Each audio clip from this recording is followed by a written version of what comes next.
Le nettoyage, ça ne se limite pas au plan physique.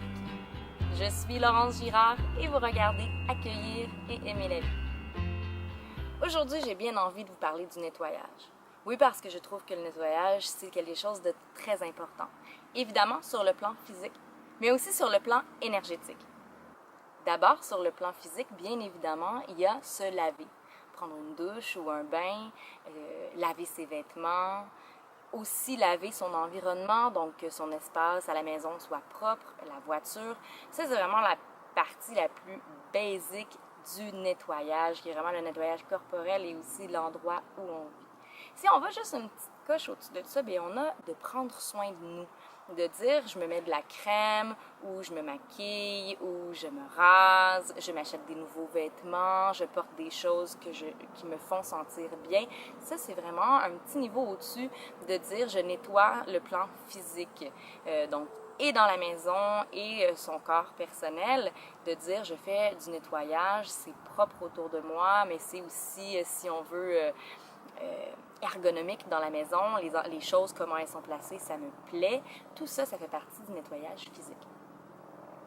Ensuite, il y a ce que j'appelle le nettoyage mental.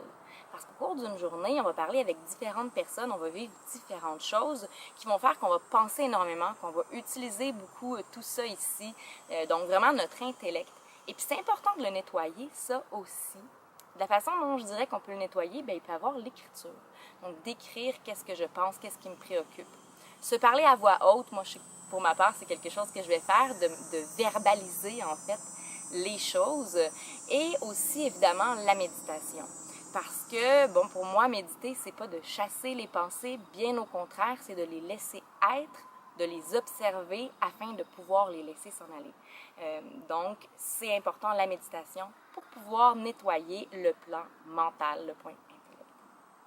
Il y a aussi le plan sentimental, le plan émotionnel à nettoyer parce qu'on vit des émotions et plus on devient un peu des adultes, on essaie peut-être de tempérer nos émotions parce qu'on est fort, donc on ne va pas nécessairement pleurer ou on ne va pas nécessairement être en colère. Et pourtant, c'est important de les exprimer, ces émotions-là. On est des adultes, oui, mais on est des humains d'abord et avant tout. Et on vit des frustrations, on vit des peines. Et c'est normal d'être en colère ou d'être triste. Donc, la première chose pour nettoyer ces émotions-là, vraiment, c'est de les exprimer. Si on a besoin de pleurer, on a envie de pleurer, ben laissons les larmes et laissons le monter, laissons-le être et vivons-le pleinement. Même chose pour la colère. C'est sûr que là, dans la colère, on va essayer, mais même dans la tristesse, généralement, on va essayer de ne pas affecter les gens autour de nous avec ça. Donc, la colère, si on a envie de crier, ben, ce serait vraiment d'être dans un lieu où on ne va pas déranger, si je peux dire ça comme ça, mais crier dans un oreiller ou si vous allez à un endroit où il y a des chutes, ça peut être un bon endroit.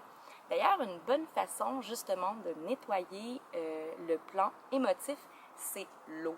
Alors évidemment, crier sous une chute, il y a l'eau qui coule et le cri qui sort, ça peut être quelque chose de vraiment très libérateur.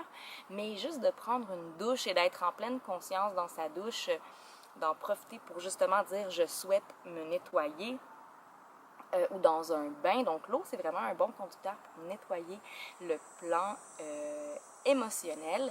Mais je vais aussi parler de tout ce qui se trouve à être artistique. Je trouve que c'est une excellente façon aussi de nettoyer le plan émotionnel. Donc il y a quelque chose qui est vraiment intéressant, qui est sorti sur le marché il n'y a pas très longtemps, qui est des livres à colorier de la sorte. Et ça, je trouve que c'est vraiment un bel outil parce qu'on peut choisir d'utiliser des feutres ou du crayon à la mine.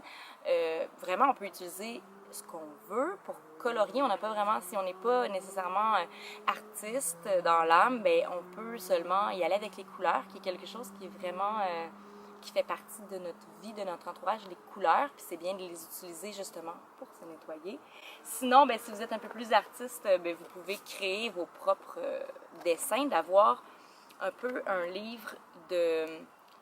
Ça n'a pas besoin, vous n'avez pas besoin d'avoir un fil conducteur. L'idée, c'est un nettoyage, c'est de faire sortir d'une autre façon qu'avec des mots ou avec des choses qu'on a l'habitude de faire sortir ce qui doit sortir. Il y a le chant, les mantras qui sont très bons aussi pour justement laisser circuler l'énergie. Les mantras, les tambours, vous m'avez déjà vu peut-être dans d'autres vidéos avec mon tambour et mes mantras. Je vous mettrai le lien dessous. Je vous invite fortement à visionner ma méditation guidée sur 4 minutes de gratitude. Et évidemment, tous ces petits trucs de nettoyage, vous devez les faire avec l'intention de vous nettoyer. Si vous voulez nettoyer plus que votre corps physique et que vous êtes conscient que vous avez d'autres corps, des corps énergétiques, et que vous voulez les nettoyer, eh bien, il faut le demander, il faut vouloir ça, il faut être dans l'intention de le faire. Alors, que ce soit dans l'art, que ce soit dans la danse, que ce soit dans la marche, que ce soit dans la méditation, ça va être toujours dans l'intention de se nettoyer parce que le nettoyage physique comme énergétique est vraiment très important pour le bien-être. Alors voilà, j'espère que vous avez aimé la petite capsule d'aujourd'hui. J'aime toujours voir vos pouces en l'air, j'aime toujours voir la vidéo qui circule, qui est partagée, c'est bien sûr. Et puis n'hésitez pas à vous abonner à ma chaîne afin de voir toutes les capsules bien-être. Je vous dis merci d'être là et à très bientôt.